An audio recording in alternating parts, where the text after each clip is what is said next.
آپ کو یہ نکاح قبول ہے؟ مولوی صاحب نے تیسری دفعہ پوچھا۔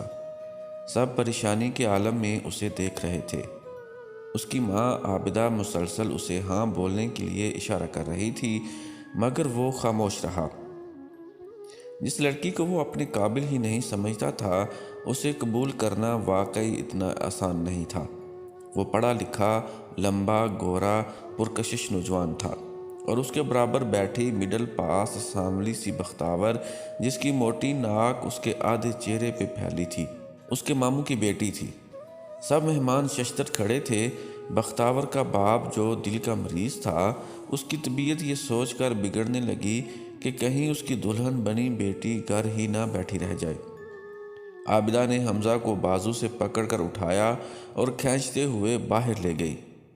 یہ تم کیا کر رہے ہو حمزہ؟ میرے بھائی کی عزت کیوں روندنے پہ تلے ہوئے ہو؟ میں نے ان سے بختاور کا رشتہ اس لیے مانگا تھا کہ میرے بیمار بھائی کے کندھوں سے بوجھ کم ہو اور وہ جلد از جلد صحت یاب ہو جائیں، لیکن جو تم کر رہے ہو اس ذلت کے بعد تو وہ ویسے بھی زندہ نہیں رہے گا۔ عابدہ نے اسے کندھوں سے پکڑ کر جھنجھوڑتے ہوئے کہا تو حمزہ کا چہرہ غصے سے لال ہو گیا۔ امی، میں نے پہلے بھی کئی دفعہ آپ کو منع کیا، لیکن آپ نے میری ایک نہیں سنی۔ میں اپنی زندگی ہرگز برباد نہیں کر سکتا۔ نفرت ہے مجھے اس بد شکل بختاور سے۔ عابدہ نے زوردار تھپڑ اس کے دائیں گال پر دے مارا۔ آنسو بہاتے ہوئے وہیں زمین پر بیٹھ گئی اور بے بسی سے کہنے لگی، تم جیسا بیٹا ہونے سے بہتر تھا میں بے اولاد رہ جاتی۔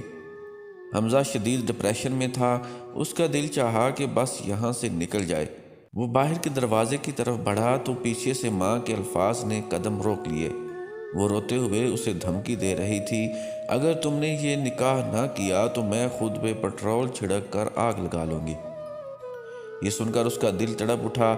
باپ کی وفات کے بعد ماں ہی اس کی کل کائنات تھی، اور جس کی بیٹی کو وہ ٹھکرا کر جا رہا تھا، اسی ماموں نے انہیں مشکل وقت میں سہارا دیا تھا۔ اس کے اپنے گھر کے حالات ٹھیک نہ ہونے کے باوجود اپنی روز کی آدھی کمائی بہن کو دیتا تھا۔ حمزہ نے کچھ ہی لمحوں میں آخری فیصلہ کیا اور اپنی ماں کو کمرے میں لے گیا، جہاں دلہن سمیت سب بے چینی سے اس کے فیصلے کے منتظر تھے۔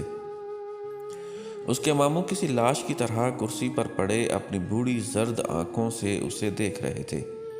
وہ بختاور کے قریب بیٹھ گیا۔ عابدہ نے خوشی سے سرشار لہجے میں مولوی صاحب کو دوبارہ نکاح شروع کرنے کا کہا اور خود بھائی کے قریب جا کر اس کے کندھے پہ مان سے ہاتھ رکھ کر کھڑی ہو گئی۔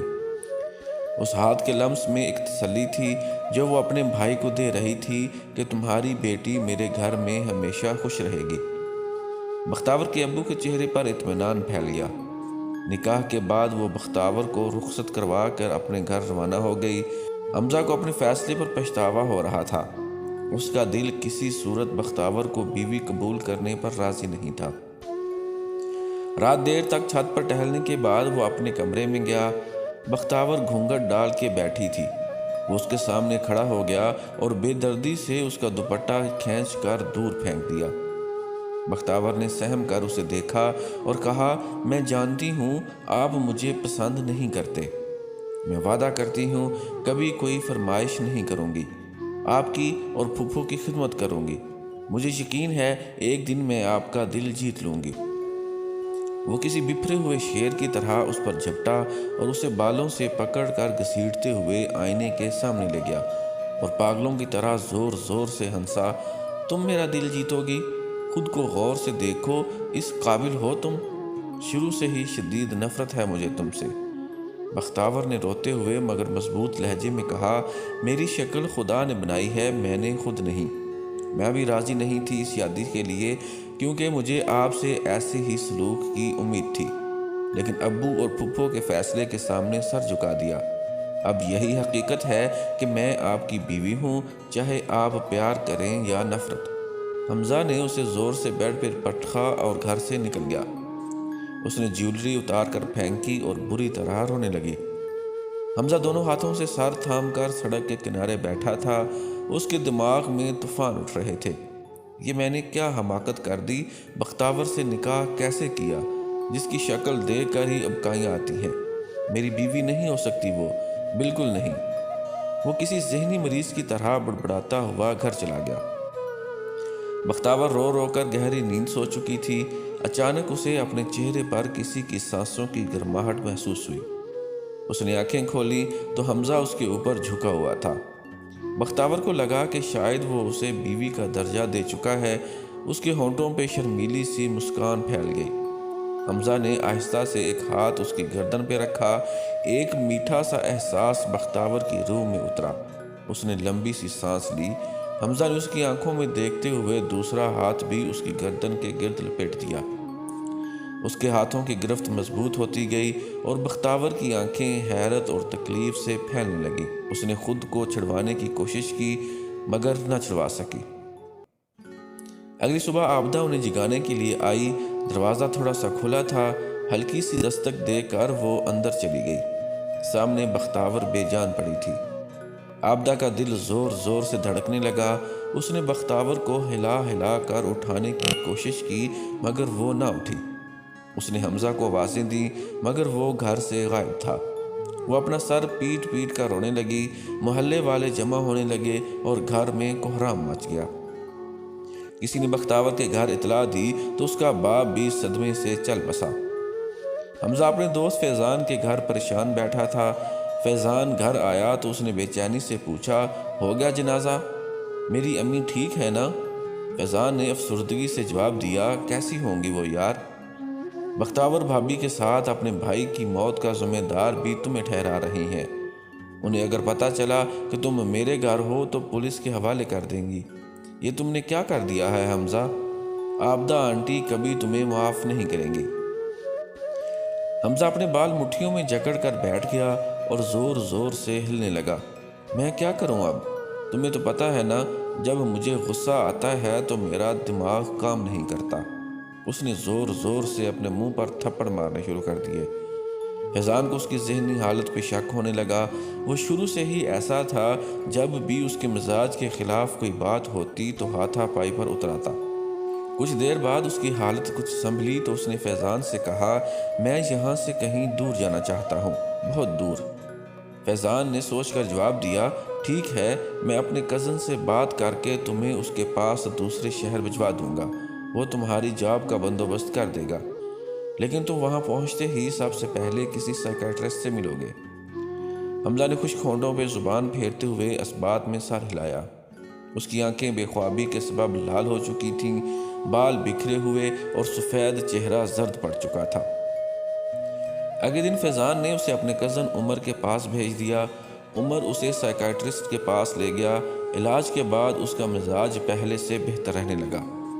اس کی تعلیم اچھی تھی، اس لیے جاب آسانی سے مل گئی۔ ایک دن اس کی ملاقات اقرا نامی لڑکی سے ہوئی جو بہت خوبصورت تھی۔ وہ اسے دیکھتا ہی رہ گیا۔ اس کے دل نے کہا کہ یہی ہے تمہارے خوابوں کی شہزادی۔ اقرا کو بھی وہ اچھا لگا تو دونوں ملنے لگے۔ آہستہ آہستہ دونوں قریب ہوتے گئے اور انہوں نے شادی کا فیصلہ کر لیا۔ اقرا نے اپنے گھر اس کا ذکر کیا تو اس کے والدین حمزہ سے ملے۔ انہیں وہ بہت پسند آیا۔ اقرا کے والد نے اس کی فیملی سے متعلق پوچھا تو اس نے بتایا کہ اس کے والد کا انتقال ہو چکا ہے اور ماں زبردستی اس کی شادی اپنی بھتیجی سے کروانا چاہتی تھی۔ اس نے انکار کیا تو ماں نے اس سے قطع تعلق کر کے گھر سے نکال دیا۔ اقرا کے والدین اس کی بات سے مطمئن ہو گئے۔ انہوں نے شادی کی تاریخ طے کر دی۔ انہوں نے حمزہ سے کہا کہ اپنی والدہ کو راضی کر کے شادی میں لے آئے۔ وہ اچھی طرح جانتا تھا کہ اس کی ماں کبھی اسے معاف نہیں کرے گی اور بختاور کے قتل والی بات بھی کھل جائے گی، اس لیے وہ ٹال مٹول کر گیا۔ اقرا کے ابو کا بہت بڑا میڈیکل سٹور تھا۔ وہ ان کی مدد کرنے لگا۔ اس کی ذہانت اور لگن کو دیکھتے ہوئے اس کے سسر نے اسے سٹور سونپ دیا اور خود گھر بیٹھ گئے۔ شادی کے بعد اس کی زندگی جنت بن گئی تھی۔ وہ اپنے ماضی کو بھول چکا تھا، البتہ فیضان کو فون کر کے اپنی ماں کی خیریت دریافت کرتا رہتا۔ وقت تیزی سے گزرتا رہا اور اللہ نے اسے بیٹا دیا۔ اقرا نے اس کا نام زین رکھا۔ اقرا کے والدین بھی ابدی نیند سو گئے۔ زین 6 سال کا ہو چکا تھا۔ اقرا ایک بار پھر امید سے تھی۔ حمزہ کو جب سے ڈاکٹر نے بتایا تھا اور اس کے ہاں بیٹی کی پیدائش متوقع ہے، وہ بہت خوش تھا۔ وہ اقرا کا ہاتھ تھام کر بیٹھا تھا، اس کا چہرہ خوشی سے چمک رہا تھا۔ اقرا، میں اللہ کا شکر کیسے ادا کروں جس نے مجھے تم جیسی خوبصورت اور باوفا بیوی دی۔ تمہارا ساتھ جب سے ملا ہے میری زندگی جنت بن گئی ہے۔ میری خواہش سے زیادہ عطا کیا ہے خدا نے مجھے۔ اقرا مسکرانے لگی، پھر وہ زین کی طرف مڑا جو قریب بیٹھا کھلونوں میں مگن تھا۔ اسے گود میں بٹھا کر بتانے لگا، زین بیٹا، آپ کو پتہ ہے ہمارے گھر چھوٹی سی گڑیا آنے والی ہے۔ زین نے معصومیت سے جواب دیا، گڑیا آئے گی پاپا؟ میں گڑیا کے سارے بال نوچ دوں گا۔ حمزہ نے کہا لگا کر کہا، ارے ارے، آپ کے ارادے تو بہت خطرناک لگ رہے ہیں۔ اقرا نے اس کے گال چوم کر پیار سے سمجھایا، وہ آپ کی چھوٹی بہن ہوگی، آپ نے اس کا خیال رکھنا ہے، اس کے ساتھ کھیلنا ہے، مارنا تھوڑی ہے بیچاری کو، ٹھیک ہے؟ زین نے سر ہلا کے کہا تو دونوں مسکرانے لگے۔ فیضان نے کافی دن بعد اسے کال کی تھی، تمہاری امی کی طبیعت زیادہ خراب ہے، میرا مشورہ ہے کہ تم بھابھی کو لے کر آ جاؤ، آنٹی جب اپنے پوتے اور بہو سے ملیں گی تو پرانی باتیں بھول جائیں گی۔ حمزہ ان کی بیماری کا سن کر بہت پریشان ہو گیا۔ اس نے سوچ کر کہا، ٹھیک ہے، میں کچھ کرتا ہوں۔ ابھی امی کے پاس کون ہے ان کی دیکھ بھال کے لیے؟ تمہارے ماموں کی چھوٹی بیٹی رابعہ ہے ان کے پاس، اور میں بھی روز جاتا ہوں، تم بے فکر رہو اور جلدی آ جاؤ۔ فیضان نے کہا تو اسے تسلی ہوئی۔ اقرا کو وہ اپنے ساتھ لے جا نہیں سکتا تھا، اسے ڈر تھا کہ وہاں جا کر بختاور کے قتل والی بات اسے پتہ چل جائے گی۔ اس حالت میں وہ اسے کوئی صدمہ نہیں دینا چاہتا تھا اور نہ ہی اسے کھونا چاہتا تھا۔ اس کے سامنے ہمیشہ اس نے اپنا ماضی بے داغ شو کیا تھا۔ اس نے اکیلے جانے کا فیصلہ کیا اور سوچا کہ کچھ دن ماں کے ساتھ رہ کر واپس آ جائے گا، لیکن اس کی منصوبہ بندی دھری کی دھری رہ گئی۔ قسمت نے ایک بار پھر پلٹی کھائی اور اس پر نئی مصیبت آن پڑی۔ اس کے سٹور سے چیکنگ کے دوران ایکسپائرڈ دوائیاں ملیں، سٹور سیل کر کے اسے جیل میں ڈال دیا گیا۔ اقرا اس کی رہائی کے لیے وکیل سے ملی، جس نے فیس کے نام پر بہت بڑی رقم کا مطالبہ کیا۔ اقرا نے گھر بیچ کر پیسوں کا انتظام کیا اور وہ لالچی وکیل اسے چونا لگا کر غائب ہو گیا۔ حمزہ کو 6 ماہ قید کی سزا ہو گئی۔ فیضان اس سے ملنے جیل آیا اور بتایا کہ اس کی ماں کا انتقال ہو گیا ہے۔ اس دن وہ پہلی بار پھوٹ پھوٹ کر رویا۔ اس نے اقرا اور زین کی ذمہ داری فیضان کو سونپی۔ یہ اس کا واحد دوست تھا جو بھروسے کے قابل تھا اور اس کے لیے مخلص تھا۔ فیضان نے گاڑی ایک گھر کے سامنے روکی۔ اقرا نے پوچھا، یہ کس کا گھر ہے فیضان بھائی؟ فیضان نے تالا کھولتے ہوئے جواب دیا، یہ آپ کا اپنا گھر ہے بھابھی۔ عابدہ آنٹی کا 16 روز پہلے ہی انتقال ہوا ہے، تب سے بند پڑا ہے۔ کاش آپ لوگ کچھ دن پہلے آ جاتے تو ان کی خدمت کا موقع مل جاتا۔ جب تک حمزہ رہا نہیں ہوتا آپ آرام سے رہیں یہاں۔ وہ گھر کے اندر داخل ہوا تو اقرا بھی زین کو لے کر اندر چلی گئی اور گھر کا جائزہ لینے لگی۔ یہ اس کے پہلے گھر سے کافی چھوٹا تھا۔ اس نے افسردگی سے کہا، کاش میں نے اپنا گھر بیچنے سے پہلے آپ سے رابطہ کر کے مدد مانگی ہوتی۔ اس ظالم وکیل کا بیڑا غرق ہو، مجھے اکیلی عورت کو لوٹ کر بھاگ گیا بدبخت۔ فیضان نے اسے تسلی دیتے ہوئے کہا، جو اللہ کو منظور تھا وہی ہوا۔ جو کسی کے ساتھ برا کرتا ہے ایک نہ ایک دن اس کی سزا پا لیتا ہے۔ آپ حوصلہ کریں، یہ بھی آپ کا ہی گھر ہے۔ اس نے گاڑی سے ایک کارٹن نکال کر اقرا کو دیا، اس میں آپ کے کچن کا سامان ہے، سیٹ کر لیں، میں باقی سامان بھی گاڑی سے نکال کر لاتا ہوں۔ اقرا وہ کارٹن تھامے کچن کی طرف گئی۔ کھڑکیاں اور لائٹس بند ہونے کی وجہ سے وہاں اندھیرا تھا۔ جیسے ہی وہ کچن میں داخل ہوئی، کوئی چیز اس کے پیروں سے ٹکرائی۔ وہ اس سے جمپ کر کے آگے گئی اور کارٹن نیچے رکھ کے سوئچ ڈھونڈ کر لائٹ آن کرنے کے بعد وہ مڑی تو اس کی چیخ بلند ہوئی۔ جس چیز سے وہ ٹکرائی تھی وہ لاش تھی، سرخ کفن میں لپٹی ہوئی۔ وہ باہر بھاگی۔ فیضان سامان وہیں پھینک کر اس کے پاس آیا۔ کیا ہوا بھابھی؟ اس نے پوچھا تو اقرا نے کچن کی طرف اشارہ کیا۔ اس کی زبان بھی کانپ رہی تھی۔ وہاں لاش ہے۔ فیضان نے کچن میں جا کر دیکھا، وہاں کچھ بھی نہیں تھا۔ وہ زور سے ہنستا ہوا باہر آیا۔ ارے بھابھی، آپ بھی نہ، مجھے بھی ڈرا دیا تھا، کوئی لاش نہیں ہے وہاں۔ اقرا نے جا کر دیکھا تو واقعی وہاں کچھ نہیں تھا۔ وہ شرمندہ ہو گئی۔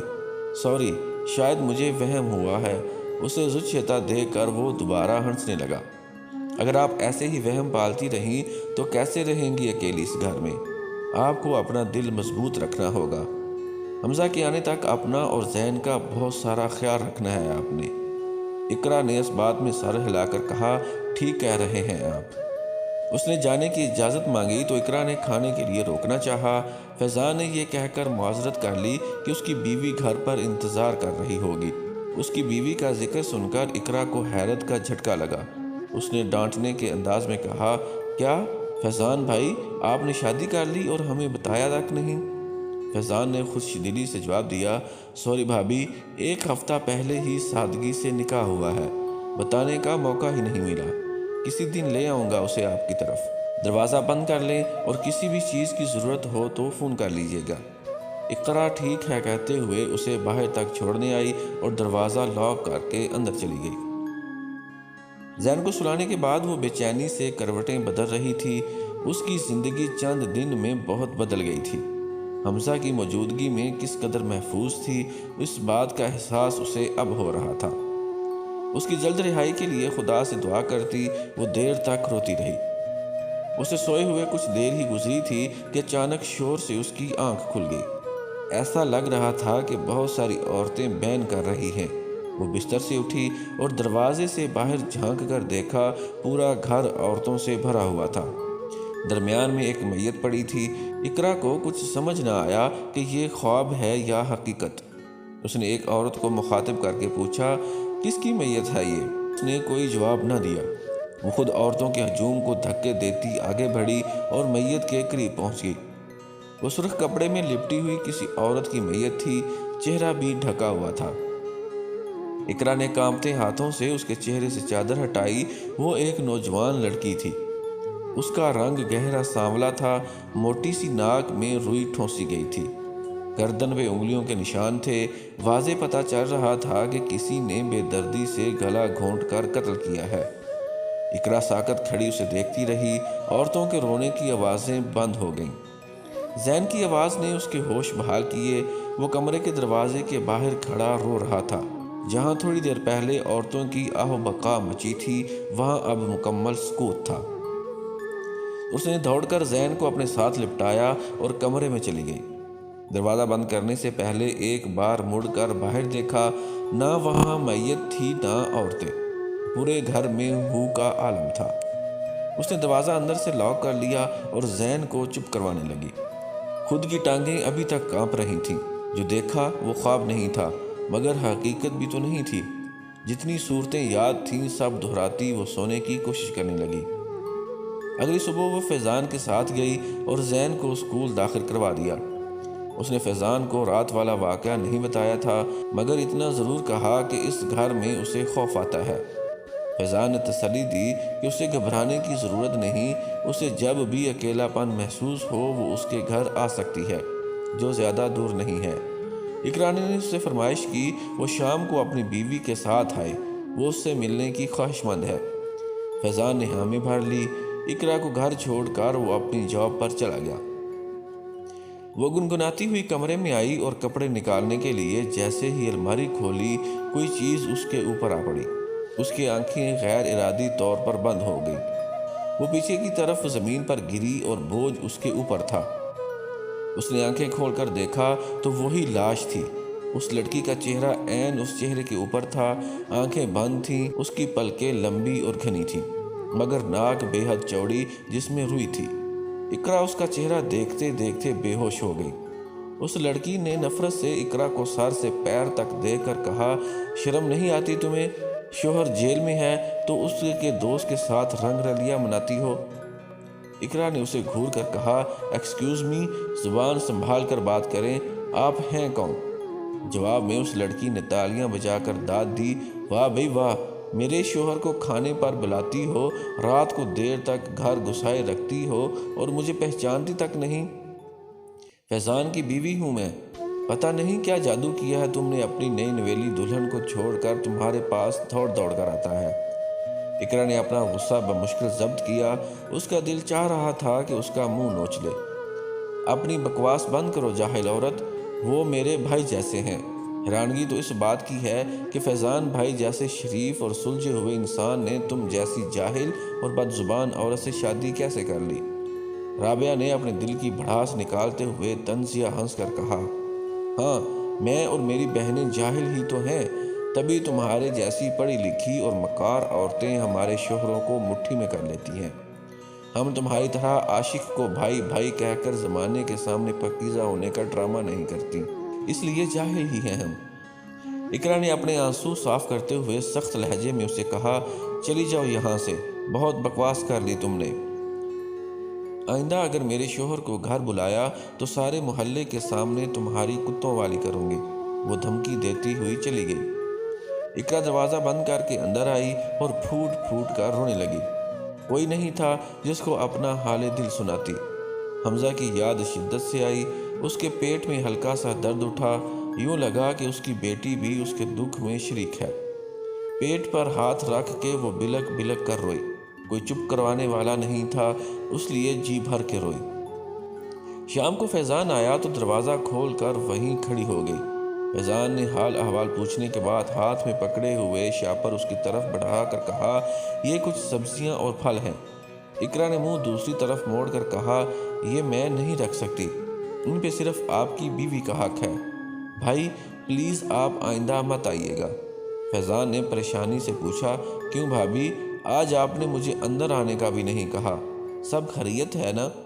اقرا نے دکھی لہجے میں بتایا، آپ کی بیوی آئی تھی آج، پتہ نہیں کس بات کا غصہ تھا اسے، میرے اور آپ کے درمیان ناجائز تعلقات کا الزام لگایا ہے اس نے۔ فیضان نے بے یقینی سے اسے دیکھا اور شرمندگی سے سر جھکا لیا۔ میں اس کی طرف سے معافی چاہتا ہوں بھابھی، میں بتا نہیں سکتا کس قدر شرمندہ ہوں، بات کروں گا اس سے، وہ آ کر آپ سے معافی مانگ لے گی۔ اقرا نے آنسو صاف کرتے ہوئے کہا، آپ معافی منگوائیں گے تو الٹا وہ اور نفرت کرے گی مجھ سے۔ اس سب کی کوئی ضرورت نہیں، آپ جائیں پلیز۔ دروازہ اس کے منہ پر بند کر کے وہ اندر چلی گئی۔ رات کو بستر پر لیٹی وہ سونے کی کوشش کر رہی تھی، باہر سے اس لڑکی کے رونے کی آوازیں آنا شروع ہو گئیں۔ اس کے دماغ میں رابعہ کی باتوں نے طوفان مچا رکھا تھا، جس کے سامنے اس لڑکی کی آواز مدھم پڑ رہی تھی۔ اگلی صبح وہ زین کو اسکول چھوڑنے گئی تو اس کی ملاقات ایک بہت باتونی عورت سے ہوئی، وہ بھی اپنے بچوں کو اسکول چھوڑنے آئی تھی۔ اقرا نے باتوں باتوں میں اس سے کسی عامل کا پوچھا تو اس عورت نے بتایا کہ ایک بابا کو جانتی ہے۔ اقرا نے اس سے ایڈریس لیا اور بابا سے ملنے پہنچ گئی۔ بابا نے مسئلہ پوچھا تو اقرا نے سہمے ہوئے لہجے میں بتایا کہ اسے گھر میں کسی لڑکی کی لاش نظر آتی ہے۔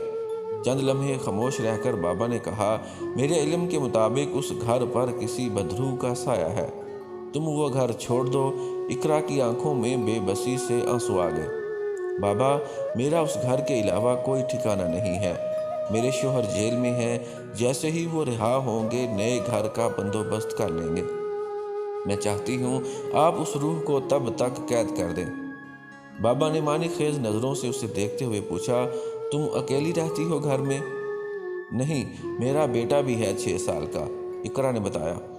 بابا نے آنکھیں بند کر لی اور بولنے لگا، بہت خطرناک بدروح ہے وہ، تمہیں اور تمہارے بیٹے کو بہت جلد مار دے گی۔ اقرا نے تڑپ کر کہا، بابا پلیز کچھ کریں، اس کے شر سے ہمیں بچا لیں۔ ٹھیک ہے، تم اب میری پناہ میں ہو، بے فکر ہو جاؤ، میں اس بدروح کو جلا کر ختم کر دوں گا۔ اس کے لیے تمہارے گھر میں عمل کرنا ہوگا۔ اس سے پہلے کہ وہ تمہیں اور تمہارے بیٹے کو کوئی نقصان پہنچائے، میں آج رات ہی تمہارے گھر آ کر اسے ختم کر دوں گا۔ اقرا نے اپنا ایڈریس اسے دیا اور شکریہ ادا کرتے ہوئے گھر چلی آئی۔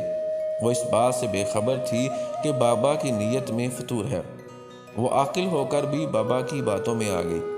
سر شام ہی بابا گھر پہنچ گیا۔ اقرا نے احترام سے اس کا استقبال کیا۔ بابا نے اسے کہا کہ زین کو الگ کمرے میں بند کر دو تاکہ اسے بدروح کوئی نقصان نہ پہنچا سکے۔ پھر اس نے وہ کمرہ دکھانے کا کہا جہاں اقرا کو وہ لڑکی بیٹھ کر روتی نظر آتی تھی۔ وہ اسے اس کمرے میں لے گئی اور تفصیل سے اس لڑکی کا حلیہ بتانے لگی۔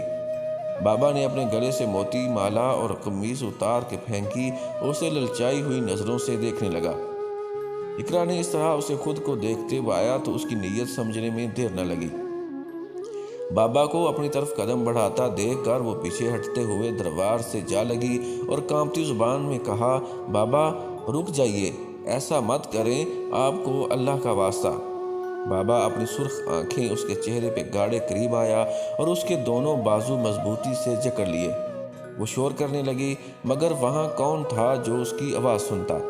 وہ بے بس ہو چکی تھی، آنسو آنکھوں سے نکل کر گالوں پر بہنے لگے۔ اسی لمحے کسی نے بابا کو پیچھے سے پکڑ کر اقرا سے دور کیا۔ بابا نے مڑ کر دیکھا تو وہ کوئی لڑکی تھی جس نے بالوں سے پکڑ کر اس کا سر دیوار میں دے مارا۔ خون کا فوارہ سر سے ابلا۔ نازک سی لڑکی کی طاقت دیکھ کر اسے اندازہ ہو گیا تھا کہ وہ کوئی انسان نہیں ہے۔ بابا نے اس کی گرفت سے نکلنے کے لیے ہاتھ پیر چلائے، مگر اس نے پے در پے اس کا سر دیوار پہ مار مار کر حالت بگاڑ دی۔ آئندہ کسی عورت کو بری نظر سے دیکھے گا، بول۔ اس لڑکی کی آواز میں رعب اور جلال تھا۔ بابا نے ہاتھ جوڑ کر معافی مانگی، نہیں، کبھی نہیں دیکھوں گا، معاف کر دو مجھے۔